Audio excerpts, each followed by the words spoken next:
Hello बच्चों, नमस्कार। मेरा नाम है शुभम। स्वागत करता हूं आप सबका इस प्यारे से प्लेटफॉर्म द मास्टरमाइंड हब पे। तो बच्चों, आज ये हम लोग का तीसरा लेक्चर है। हम लोग देख रहे थे क्लास 10th का बायो का पहला चैप्टर, जिसका नाम था लाइफ प्रोसेस। उसी में ये हमारा तीसरा लेक्चर है। कौन सा लेक्चर बेटा? तीसरा। पहले लेक्चर में हम लोगों ने बेसिकली कवर किया था व्हाट इज लाइफ प्रोसेस। जैसा कि आप लोग जानते हैं, चैप्टर का नाम लाइफ प्रोसेस है, तो उस नाम में घुसे थे और उसके बारे में थोड़ा डिटेल में डिस्कस किए थे। फिर हम लोग उसी लेक्चर में न्यूट्रिशन स्टार्ट कर दिए थे। फिर दूसरे लेक्चर में, पहले लेक्चर का ड्यूरेशन ज्यादा होने के कारण दूसरे लेक्चर में भी हम लोग क्या किए थे, न्यूट्रिशन को कंटिन्यू किए थे। और जैसा कि न्यूट्रिशन हम लोग ने mode of nutrition in plant, animal, human, amoeba, paramecium, ये सारा हम लोगों ने दूसरे लेक्चर में देख लिया था। तो आज हम लोग का तीसरा लेक्चर है, जिसमें हम लोग पढ़ेंगे रेस्पायरेशन। क्या पढ़ेंगे? रेस्पायरेशन। तो इस चैप्टर में चार ही चीजें हमें पढ़नी थी: nutrition, respiration, transportation and then excretion.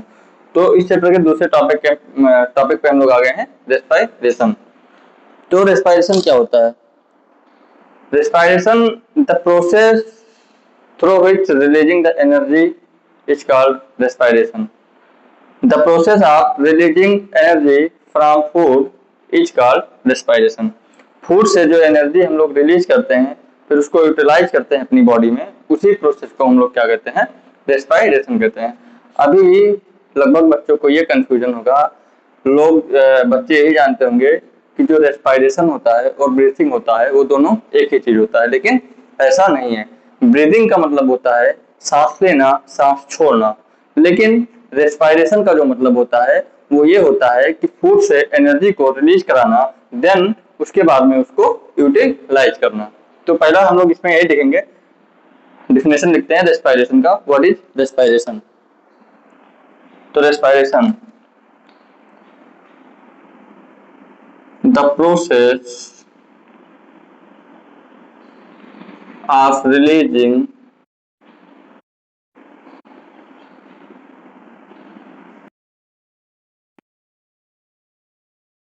food is called respiration. क्या होता है? फूड से एनर्जी को रिलीज कराना ही रेस्पायरेशन कहलाता है। और ब्रीदिंग क्या होता है? It is a process in which we can intake the air and out the air is called breathing. Oxygen का या एयर का अंदर लेना और बाहर करना ब्रीथिंग कहलाता है। ये जो प्रोसेस होता है रेस्पायरेशन, ये कहाँ होता है? हम लोग की सेल के अंदर होता है। कहाँ? सेल। सेल है। अब हम लोग क्या किए, इसमें क्या रहता है? फूड है मान लीजिए, तो सॉरी एक मिनट, जैसे ये मान लीजिए क्या है? सेल। अब हम लोग रेस्पायरेशन किए, तो रेस्पायरेशन का प्रक्रिया जो एटीपी रिलीज होता है वो कहाँ पे होता है? सेल में ही रिलीज होता है। क्योंकि आप लोग जानते होंगे, ट्रांसपोर्टेशन में पढ़ेंगे, जब हम लोग ब्लड पढ़ेंगे तो आप जानते हैं कि जब हम सांस लेते हैं, ब्रीदिंग करते हैं, तो ऑक्सीजन क्या करता है? होमोग्लोबिन से मिल करके कहाँ पे जाता है? सेल के पास पहुंचता है, टिश्यू के पास पहुंचता है, और वहीं पे ये प्रोसेस होता है रेस्पायरेशन। रेस्पायरेशन में बेसिकली अभी मैं बताता हूँ क्या प्रोसेस होता है। उसमें ग्लूकोज निकलता है, सॉरी, उसमें ग्लूकोज का यूज करके हम लोग क्या करते हैं? एटीपी बनाते हैं। तो अगला पॉइंट इसमें लिखेंगे, द प्रोसेस ऑफ रेस्पायरेशन,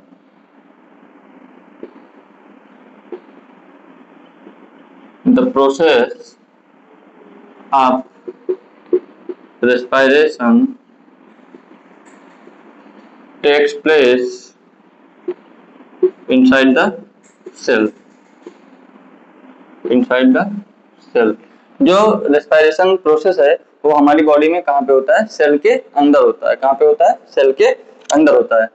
तो मुझे लगता है आप लोगों को ये कंफ्यूजन खत्म हो गया होगा कि ब्रीदिंग क्या होता है और रेस्पायरेशन क्या होता है। ब्रीदिंग वह प्रोसेस है जिसमें हम लोग सांस लेते हैं और सांस को छोड़ते हैं, लेकिन रेस्पायरेशन वह प्रोसेस है जहाँ पे हम लोग क्या करते हैं? एनर्जी रिलीज कराते हैं इनसाइड द सेल। सेल के अंदर क्या करते हैं? एनर्जी रिलीज कराते हैं। अब अगला कॉन्सेप्ट इस पे हम लोग देखेंगे, how energy release during the respiration, and वो कैसे स्टोर होता है। तो इसको नोट कर लीजिए।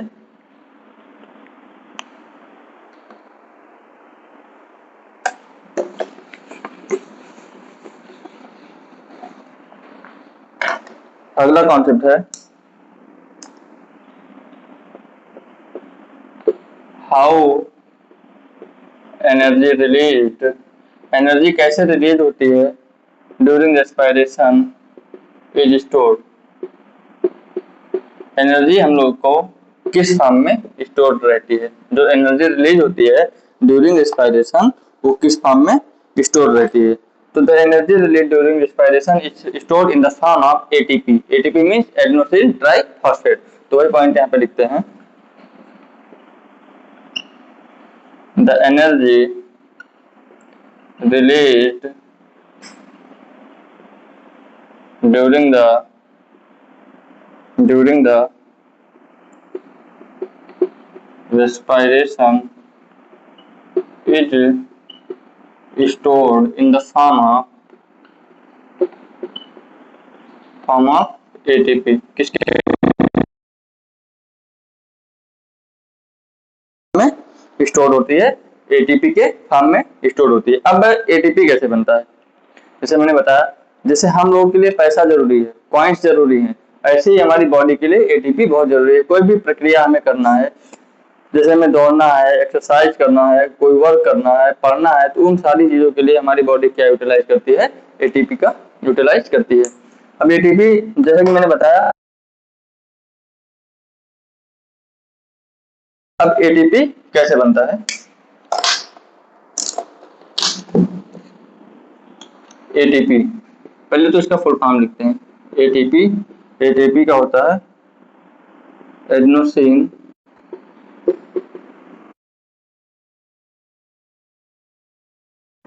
ऑप्शनल में आपसे पूछा जा सकता है कि एटीपी का फुल फॉर्म क्या होता है, एडेनोसिन ट्राइफॉस्फेट, और एक होता है एडेनोसिन डाइफॉस्फेट। क्या होता है, डाइफॉस्फेट। अब एटीपी कैसे बनता है, एटीपी कैसे बनता है, तो एटीपी बनने का जो प्रोसेस है उसमें क्या होता है, एडीपी होता है adenosine diphosphate plus energy plus phosphate. क्या होता है, प्लस फॉस्फेट बना होता है, ADP plus energy plus phosphate. तो मैंने जैसे बताया कि एनर्जी जो स्टोर होती है कैसे होती है, in the form of ATP. तो देखिए ये एनर्जी है, ये किस फॉर्म में स्टोर होगी, एटीपी के फॉर्म में स्टोर होगी। कैसे स्टोर होगी बेटा, एटीपी के फॉर्म में स्टोर हो गई। अब जब भी हमारे सेल को क्या हुआ, जैसे हमारे सेल को मान लीजिए ये हमारा क्या है, ये हमारा सेल है, और सेल को एटीपी एनर्जी की रिक्वायरमेंट है, सेल रिक्वायर्ड एनर्जी, सेल को एनर्जी की रिक्वायरमेंट है। तो अब क्या करेगा, जो ये एटीपी है एडेनोसिन ट्राइफॉस्फेट, एक मिनट, ये जो एटीपी है एडेनोसिन ट्राइफॉस्फेट सेल में ही होता है। कहाँ होता है, जैसे मैंने बताया रेस्पिरेशन प्रोसेस कहाँ पे होता है, सेल में होता है। सेल में अगर रेस्पिरेशन प्रोसेस होगा तो एटीपी कहाँ पे बनेगी, सेल में ही तो बनेगी भाई, ठीक है। तो यहाँ पे क्या है, ये सेल, सेल के अंदर क्या है, एटीपी, ये क्या है, सेल है, और सेल के अंदर क्या है, एटीपी है। अब एटीपी जो है in the presence of water क्या हो जाएगा, वाटर के प्रेजेंस में ये फिर से टूट के क्या बन जाएगा, adenosine diphosphate plus energy plus phosphate. और जो एनर्जी रिलीज होगी वो क्या करेगा, ये सेल क्या कर लेगा बेटा, यूटिलाइज कर लेगा। इसी तरीके से रेस्पिरेशन का प्रोसेस चलता है हमारी सेल के अंदर, एनर्जी बनती रहती है, एनर्जी स्टोर होती है किसके फॉर्म में, एटीपी के फॉर्म में। कैसे, adenosine diphosphate plus phosphate plus energy, ये तीनों मिलकर क्या बनाते हैं, एटीपी बनाते हैं। और जब भी हमारे सेल को एनर्जी की रिक्वायरमेंट होती है तो क्या होता है, ATP in the presence of water break down हो जाता है, जिसमें से एनर्जी रिलीज होती है, और वो सेल क्या कर लेता है, एनर्जी को यूटिलाइज कर लेता है। तो इसको नोट कर लीजिए।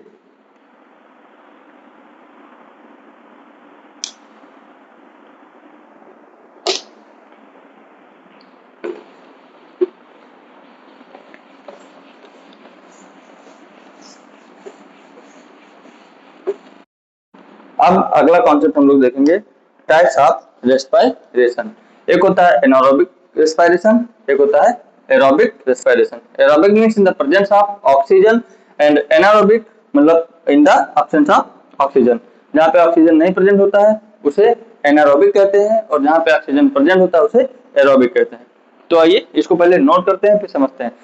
चलिए अब तक जितना भी हम लोगों ने पढ़ा उसको क्विक रिवाइज करते हैं। पहला हम लोगों ने स्टार्ट किया रेस्पिरेशन। रेस्पिरेशन जैसा कि मैंने बताया, respiration it is a process in which we make the energy from the food. Food से हम लोग क्या करते हैं, एनर्जी बनाते हैं, उसी को क्या कहते हैं रेस्पिरेशन। ये प्रोसेस कहाँ पे होती है बेटा, सेल के अंदर होती है। कहाँ पे होती है, सेल के अंदर होती है, इस बात को याद रखना। दूसरा मैंने रेस्पिरेशन और ब्रीथिंग में डिफरेंस बताया। रेस्पिरेशन क्या है, फिर से बता रहा हूँ, एक बार सुन लीजिए। रेस्पिरेशन वह प्रोसेस है जिसमें हम लोग फूड का ब्रेक डाउन करके क्या करते हैं, एनर्जी रिलीज कराते हैं और उस एनर्जी को इन द फॉर्म ऑफ एटीपी क्या करते हैं, सेल के अंदर स्टोर करते हैं। दूसरा क्या है, ब्रीथिंग। मैंने ब्रीथिंग क्या बताया, ब्रीथिंग वह प्रोसेस है जिसमें हम लोग सांस लेते हैं और सांस को छोड़ते हैं, उसी को हम लोग क्या कहते हैं, ब्रीथिंग कहते हैं। फिर इसके बाद में हम लोगों ने ये देखा कि एटीपी जो बनती है उसका फुल फॉर्म क्या होता है। तो एटीपी का फुल फॉर्म होता है एडेनोसिन ट्राइफॉस्फेट। क्या होता है, एडेनोसिन। ये आ सकता है कि what is the full form of ATP, तो 10th के लिए बहुत ही इंपॉर्टेंट है। तो एटीपी का फुल फॉर्म होता है एडेनोसिन ट्राइफॉस्फेट।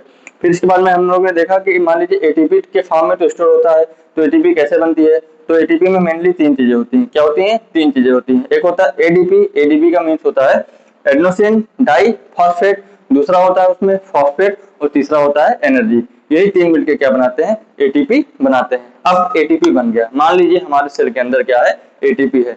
अब हम लोग कोई वर्क कर रहे हैं, जैसे मैं बोल रहा हूँ, तो मेरे सेल को क्या है, मेरे सेल्स को एटीपी की रिक्वायरमेंट है।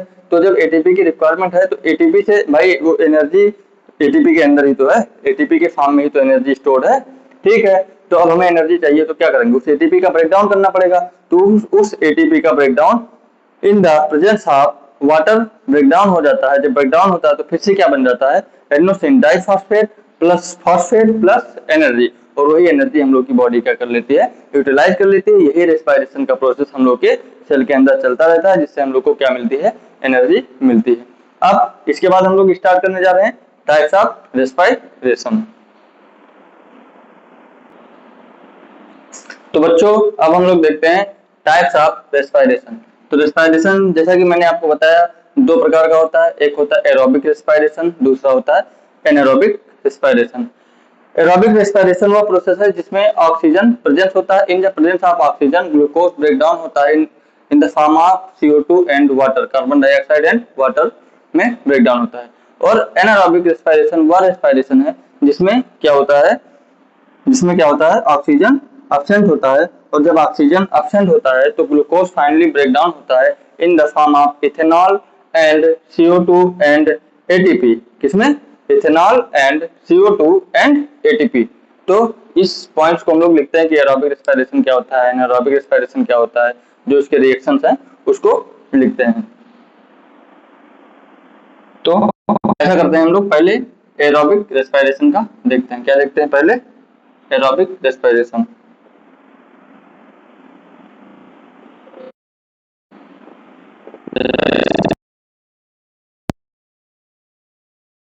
रेस्पिरेशन तो पहले एरोबिक रेस्पिरेशन कर लिख लेते हैं, देख लेते हैं, उसके बाद में एनारोबिक रेस्पिरेशन लिखेंगे।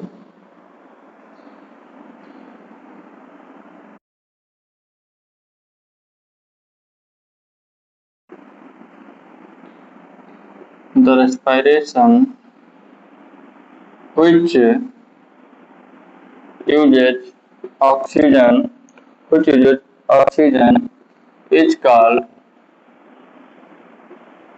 Aerobic respiration. क्या बोलते हैं इसको, एरोबिक रेस्पिरेशन बोलते हैं।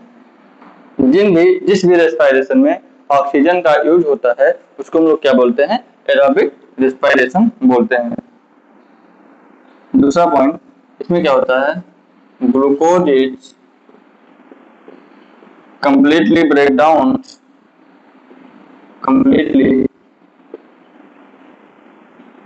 down into carbon dioxide and water in the presence of oxygen, in the presence of oxygen. किसके प्रेजेंस में, ऑक्सीजन के प्रेजेंस में क्या होता है, जैसे कि मैंने आपको बताया ग्लूकोज कन्वर्ट हो जाता है कार्बन डाइऑक्साइड एंड वाटर के फॉर्म में। इसका हम लोग प्रोसेस लिख लेते हैं। प्रोसेस क्या है, जैसे कि मान लीजिए क्या है, ग्लूकोज। हम लोग खाना खाए उससे हम लोग को ग्लूकोज मिला।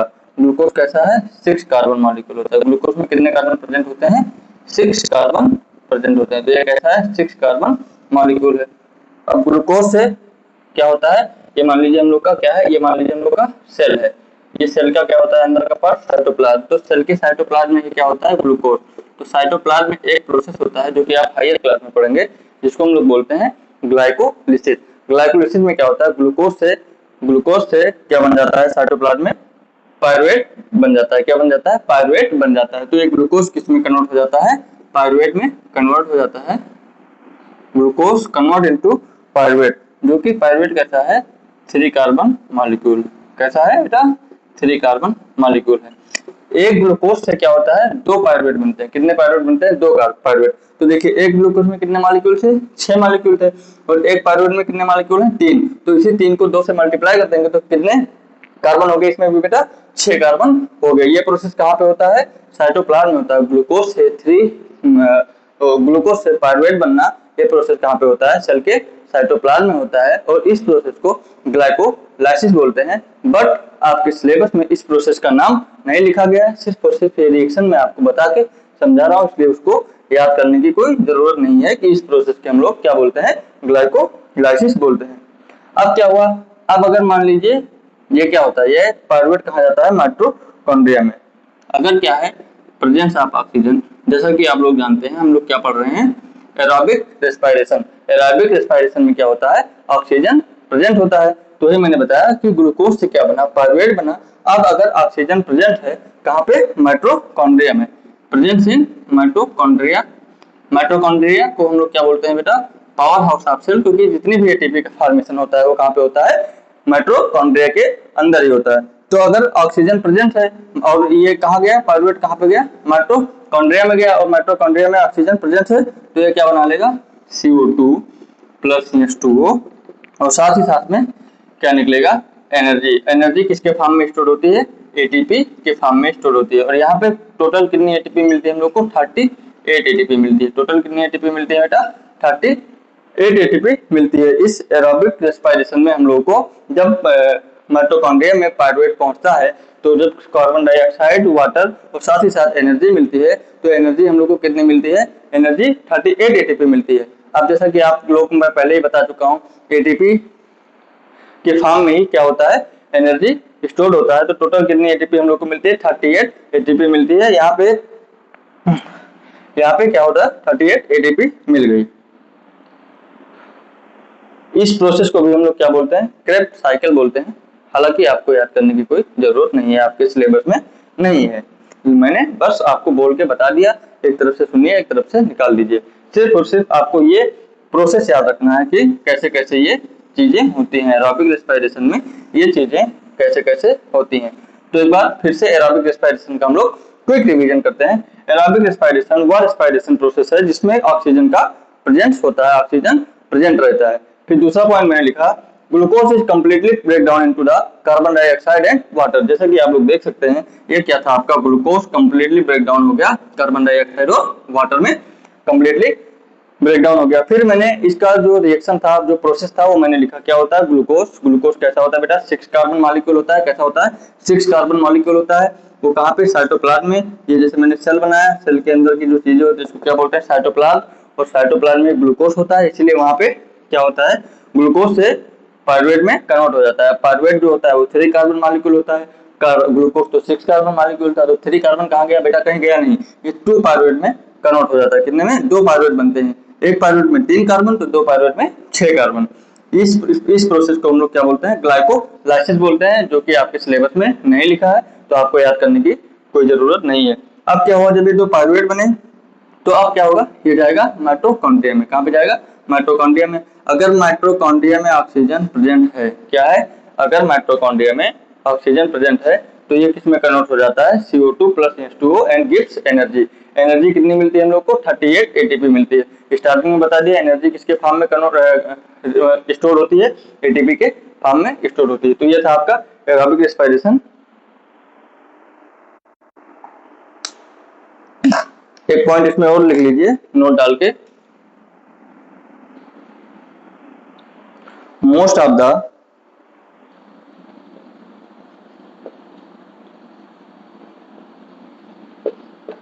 organisms carry out aerobic respiration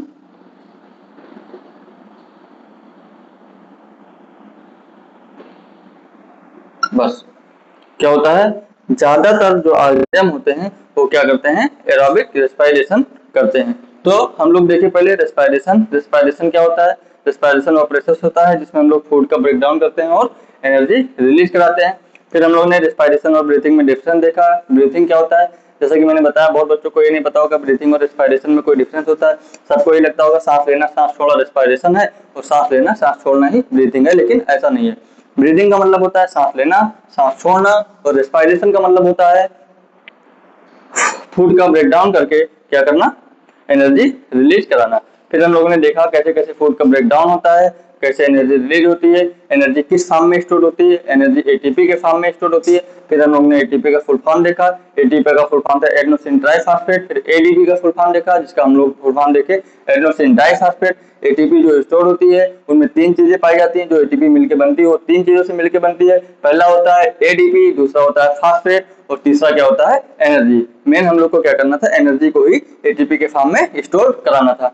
adenosine diphosphate plus phosphate plus energy मिलके क्या बनाती है, एटीपी बनाती है। अब वो एटीपी मान लीजिए सेल के अंदर बन गया। अब हम लोग कोई वर्क कर रहे हैं, मैं बोल रहा हूँ, मैं चल रहा हूँ, मैं सुन रहा हूँ, मैं कोई काम कर रहा हूँ, तो हमारी बॉडी को, हमारी सेल को एनर्जी की रिक्वायरमेंट होगी। तब वो एटीपी क्या करेगा, वाटर के प्रेजेंस में ब्रेक डाउन हो जाएगा। ब्रेक डाउन होगा तो हम लोग जाहिर सी बात है जानते हैं तीन चीजों से बना है, एडीपी फॉस्फेट एनर्जी। ये तीनों चीजें उसमें से रिलीज होंगी और हमारा सेल एनर्जी को यूटिलाइज कर लेगा। फिर उसके बाद में आगे हम लोग बढ़े तो देखिए व्हाट इज रेस्पिरेशन, ये खत्म। फिर देखे type of respiration. Type of respiration में मैंने दो तरीके का रेस्पिरेशन बताया। पहला बताया एरोबिक रेस्पिरेशन, दूसरा मैंने बताया एनारोबिक रेस्पिरेशन। एरोबिक रेस्पिरेशन का मतलब होता है in the presence of oxygen. Respiration का ऑक्सीजन के प्रेजेंट में होना, उसी को हम लोग क्या बोलते हैं, एनारोबिक रेस्पिरेशन बोलते हैं। एनारोबिक रेस्पिरेशन में क्या होता है, ग्लूकोज फाइनली कन्वर्ट हो जाता है CO2 प्लस वाटर में। ये था एरोबिक रेस्पिरेशन। इसके बाद हम लोग देखेंगे एनारोबिक रेस्पिरेशन, तो इसको आप लोग नोट डाउन कर लीजिए।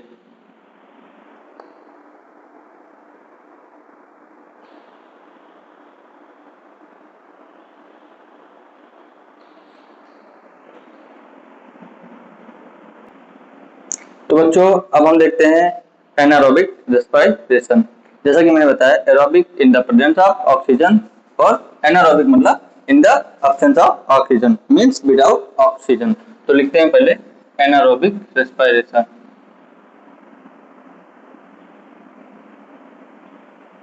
Anaerobic respiration. एनारोबिक रेस्पिरेशन का मतलब क्या होता है, रेस्पिरेशन होना लेकिन एब्सेंस ऑफ ऑक्सीजन, ऑक्सीजन के एब्सेंस में। तो इसको पहले हम लोग लिख लेते हैं, रेस्पिरेशन which take place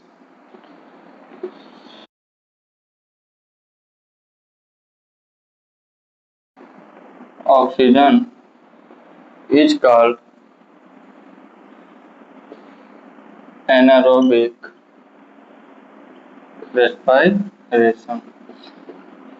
बिना ऑक्सीजन के जो रेस्पिरेशन होता है उसको हम लोग क्या बोलते हैं, एनारोबिक रेस्पिरेशन बोलते हैं। Anaerobic respiration mainly micro organisms करते हैं। माइक्रो ऑर्गेनिजम्स क्या करते हैं, मेनली एनारोबिक रेस्पिरेशन करते हैं। और जो हमारी बॉडी की मसल्स होती हैं, क्या होती हैं, जो हमारी बॉडी की मसल्स होती हैं ड्यूरिंग एक्सरसाइज क्या करती हैं, एनारोबिक रेस्पिरेशन करती हैं। तो जो माइक्रो ऑर्गेनिज्म जैसे कि ईस्ट हो गया, ये सब जब वो करते हैं एनारोबिक रेस्पिरेशन करते हैं, तो लास्ट में जो प्रोडक्ट बनता है वो बनता है इथेनॉल प्लस CO2। क्या बनता है, इथेनॉल प्लस CO2। भी उसका प्रोसेस लिखवा रहा हूँ। क्या बनता है, जब माइक्रो ऑर्गेनिज्म लाइक ईस्ट क्या करते हैं, एनारोबिक रेस्पिरेशन करते हैं, तो क्या बनता है, ethanol plus CO2 plus ATP। वो तो रिलीज होना ही होना है, रेस्पिरेशन प्रोसेस इसीलिए कर रहे हैं ताकि हम लोग को क्या मिले, एटीपी मिले, एनर्जी मिले। और जो हम लोग की मसल्स जब एनारोबिक रेस्पिरेशन करती हैं ड्यूरिंग द एक्सरसाइज तो क्या रिलीज करती हैं, लैक्टिक एसिड रिलीज करते हैं। क्या रिलीज करती हैं, लैक्टिक एसिड रिलीज करती हैं। यही है आपका एनारोबिक रेस्पिरेशन, इसमें ज्यादा और कुछ नहीं है। तो इसके पॉइंट्स को हम लोग क्या करते हैं, नोट करते हैं। तो इसको हम पॉइंट्स वाइज लिखते हैं। एक मिनट कलर चेंज करता हूँ। पहला पॉइंट हम लोग इसमें जो भी मैंने बोला वो लिखवा देता हूँ। माइक्रो ऑर्गेनिज्म लाइक ईस्ट क्या करते हैं, break down glucose. Aerobic respiration में क्या होता है, ग्लूकोज ब्रेक डाउन हुआ था तो क्या मिला था, CO2 plus H2O plus 38 ATP। क्या मिला था, 38 ATP। इसमें कितनी ATP मिलती है, क्या मिलता है, लिखो। और micro organism like yeast break down क्या करता है, ग्लूकोज को ब्रेक डाउन करता है। वो तो चाहे एनारोबिक हो चाहे एरोबिक हो, दोनों में क्या होगा, ग्लूकोज ब्रेक डाउन होगा इनटू इथेनॉल। इसमें ethanol and carbon dioxide, ethanol and carbon dioxide, carbon dioxide and release energy. क्या करता है, एंड रिलीज एनर्जी। तो जो पहला स्टेप था बेटा, जो पहला प्रोसेस था, एनारोबिक रेस्पिरेशन हो या एरोबिक रेस्पिरेशन हो, दोनों में होगा। तो एसर्शन रीजन में क्वेश्चन आ सकता है कि जो एनारोबिक रेस्पिरेशन होता है और एरोबिक रेस्पिरेशन होता है, इन दोनों में ग्लाइकोलिसिस होता है, या मान लीजिए आपने ये टर्म यूज नहीं किया गया है ग्लाइकोलिसिस, तो ये पूछा जा सकता है कि एनारोबिक रेस्पिरेशन और एरोबिक रेस्पिरेशन दोनों में साइटोप्लाज्म के अंदर ग्लूकोज कन्वर्ट होता है पायरुवेट में। तो इसका आंसर है यस, हाँ, चाहे वो एरोबिक रेस्पिरेशन हो या एनारोबिक रेस्पिरेशन हो, दोनों में क्या होगा, ग्लूकोज कन्वर्ट हो जाएगा, किसमें, पायरुवेट में।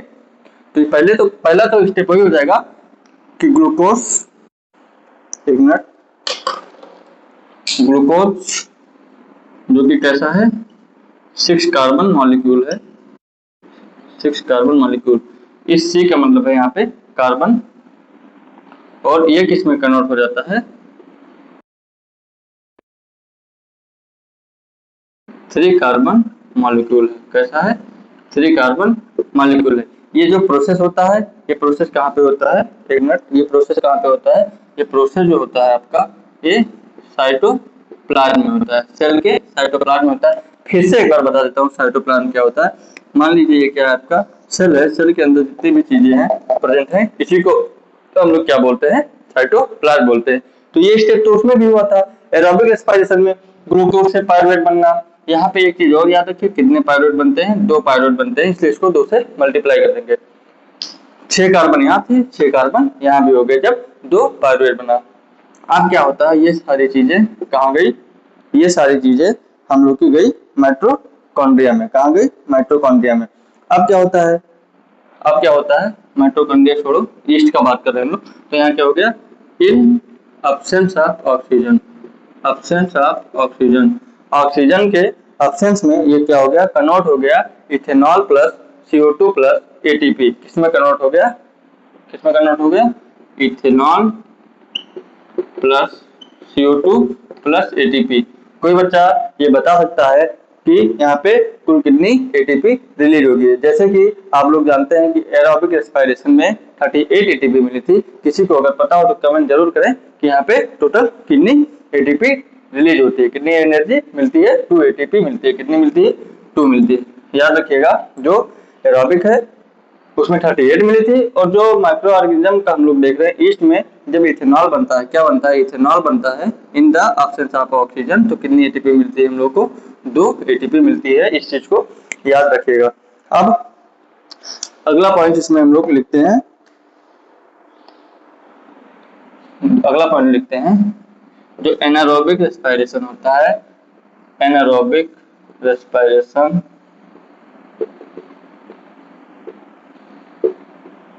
also takes place inside our muscles during the take place inside our muscles during the exercise, during the exercise, जब हम लोग क्या करते हैं, एक्सरसाइज करते हैं, तो ये क्या होता है, इसमें भी एनारोबिक रेस्पिरेशन होता है, ऑक्सीजन की कमी हो जाती है। जब हम लोग जल्दी जल्दी कोई काम करते हैं, देखते नहीं है सांस जल्दी जल्दी चलने लगती है, तो क्या होता है, हमारी बॉडी को ऑक्सीजन की डिमांड ज्यादा हो जाती है। तो जब मसल्स में ऑक्सीजन की कमी होती है तो भी क्या करते हैं, एनारोबिक रेस्पिरेशन करते हैं। क्या करते हैं, एनारोबिक रेस्पिरेशन करते हैं। तो बाकी तो ऊपर का ही प्रोसेस रहेगा, क्या रहेगा, लिख देता हूँ फिर से, ग्लूकोज कन्वर्ट हो जाएगा किसमें, पायरुवेट में।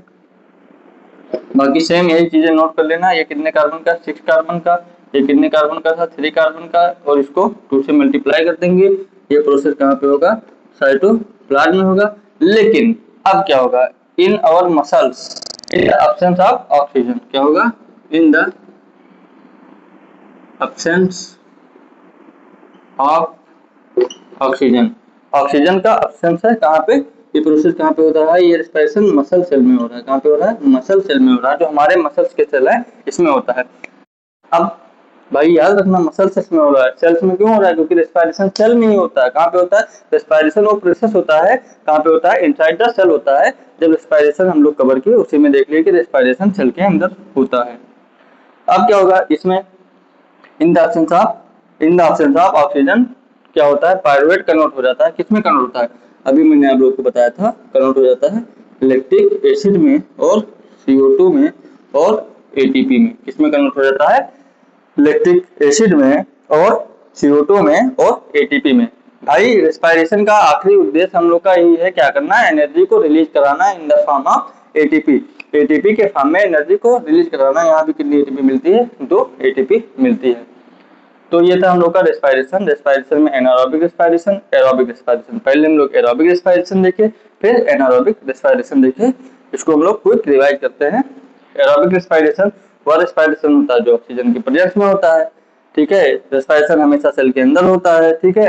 एरोबिक रेस्पिरेशन में हमें 38 ATP मिली थी, ठीक है, ठीक है, ये हो गया एरोबिक रेस्पिरेशन। अब एनारोबिक रेस्पिरेशन देखिए, एनारोबिक रेस्पिरेशन जो कि ऑक्सीजन के एब्सेंस में होता है। कैसा होता है, ऑक्सीजन के एब्सेंस में होता है। माइक्रो ऑर्गेनिज्म जैसे कि ईस्ट होता है, वो क्या करता है, एनारोबिक रेस्पिरेशन करता है, क्योंकि उनमें ऑक्सीजन एब्सेंट होता है। और हमारे जो मसल सेल होते हैं, जब हम एक्सरसाइज करते हैं, ऑक्सीजन की कमी हो जाती है, तो क्या करता है, एनारोबिक रेस्पिरेशन करता है। और लास्ट में क्या प्रोडक्ट देता है हम लोग को, ग्लूकोज कन्वर्ट हो जाता है लैक्टिक एसिड में, कार्बन डाइऑक्साइड में और 2 ATP में। तो इसको नोट डाउन कर लीजिए। फिर इसके बाद हम लोग देखेंगे ह्यूमन रेस्पिरेटरी सिस्टम। क्या हो गया, रेस्पिरेशन हम लोग का खत्म हो गया। अब खत्म क्या हो गया, जैसे हम लोग न्यूट्रिशन देखे थे छोटी छोटी चीजों में, ऐसे हम लोग रेस्पिरेशन देख लिए। फिर इसके बाद में हम लोग न्यूट्रिशन इन ह्यूमन देखे थे, तो अब रेस्पिरेशन इन ह्यूमन देखेंगे। तो हमें लगता है वीडियो का ड्यूरेशन लगभग 30 मिनट 32 मिनट हो गया होगा। तो अब हम लोग नेक्स्ट सेशन में देखेंगे ह्यूमन रेस्पिरेटरी सिस्टम। फिर कल रेस्पिरेशन खत्म करेंगे और परसों हम लोग स्टार्ट कर देंगे ट्रांसपोर्टेशन या circulatory system. Thank you. Video अच्छी लगे तो लाइक करें, शेयर करें, सब्सक्राइब करें, और ऐसे ही वीडियो देखने के लिए। और आप लोग पढ़ते रहिए, स्वस्थ रहिए, मस्त रहिए। हाँ, जो चीज पढ़िए इसको नोट डाउन जरूर करिए। यकीन कीजिए मैं इस तरीके से आपको पढ़ाता हूँ, बार बार एक ही चीज को बोलता हूँ ताकि आपके माइंड में सेट हो जाए। मेरा एक ही उद्देश्य है कि आप जब ये लेक्चर देख लें तो इसमें से आपको 70% चीजें तुरंत की तुरंत याद हो जाए, बची हुई 30% चीजें आप रिवाइज करते टाइम याद करें। और नोट्स प्रॉपर आते रहे, मैं टाइम देता हूँ, मैं साइड हट जाता हूँ, मैं चलते रहता हूँ, ताकि आप पीछे का देखते रहे। नहीं तो मैं अगर ऐसे खड़ा हो जाऊंगा तो सारी चीजें आपको नहीं दिखेंगी। Thank you, keep learning, keep watching.